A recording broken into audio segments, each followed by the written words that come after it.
It's a great pleasure meeting all in another video. In this video, I hope to discuss 2013 MCQ question number 43.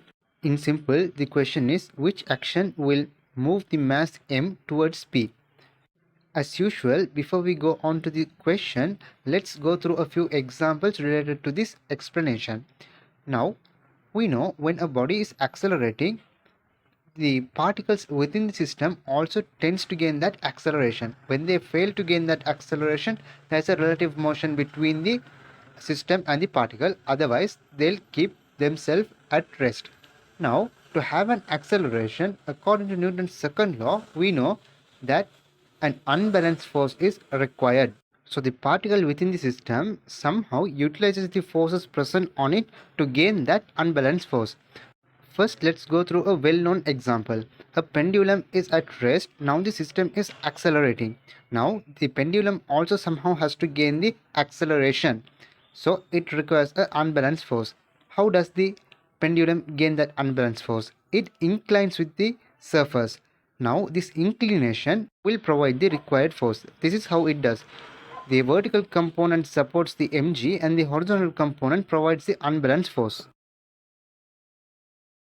Let's go through another example. A marble is placed within a bowl and the bowl is now rotated. We know the marble, goes in a circular motion. Now, the particle to go in a circular motion requires a centripetal force. How does it gain?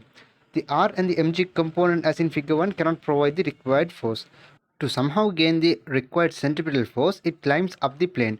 Now let's see how this will provide the required centripetal force. The reaction force can be taken into components along x and y axis. Along the y axis will balance the weight, and along the x axis is going to provide the necessary centripetal force. Now let's see if our idea works for any type of system. Now I have a container containing water and it is accelerated towards right. So all the water molecules also tends to accelerate towards right, but they require an unbalanced force. So how does this water molecules gain the unbalanced force? This is how it does. By creating a pressure difference either sides, it will gain the necessary force. To create the pressure difference, water molecules accumulate on a side and a few molecules on the other side. So this will create the necessary pressure difference. At the same time, this is the reason why an inclination is observable, because you have a lot of water molecule on one side and a few water molecule on other side. Idea of this example should help you a lot with 2010 MCQ question number 20. When a lorry is accelerating and you have a box in the bed of the lorry, as we have discussed before, the box also tends to move the same acceleration, so we need an unbalanced force along the direction of acceleration. If you mark the forces, reaction and mg are acting along the vertical direction. The only force that is able to provide the required acceleration is the friction. So how does the friction act along this direction? Simple. Due to inertia, the box tends to slip backward, and we know friction opposes a relative motion, so friction eventually comes to the forward direction. But we know the maximum value of friction is limited. So if the required unbalanced force goes above or beyond maximum friction, then the box tends to slip backwards because it is not able to provide the required unbalanced force. So with these ideas in mind, let us go through the statements.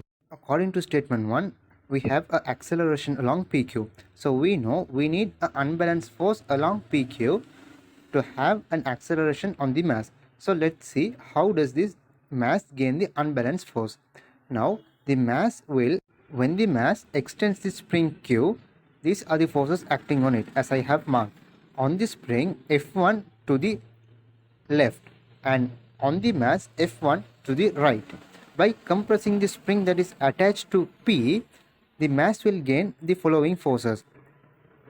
The force on the spring F2 is towards left and on the mass F2 is towards right. So if we consider the forces on the mass, we have F1 and F2 to the right. So the statement A is correct, because if you accelerate towards PQ, the mass will move towards P. Now let us check if statement 2 is true. If the system is rotated about Q, we know along PQ we need a centripetal force. So it is the similar case above. You need a force towards the center. Therefore, again the mass moves towards P. It compresses the spring that is attached to P and extends the spring that is attached to Q. So if the forces are marked on the mass, F1 and F2 will provide the necessary centripetal force here. So statement 2 is also correct.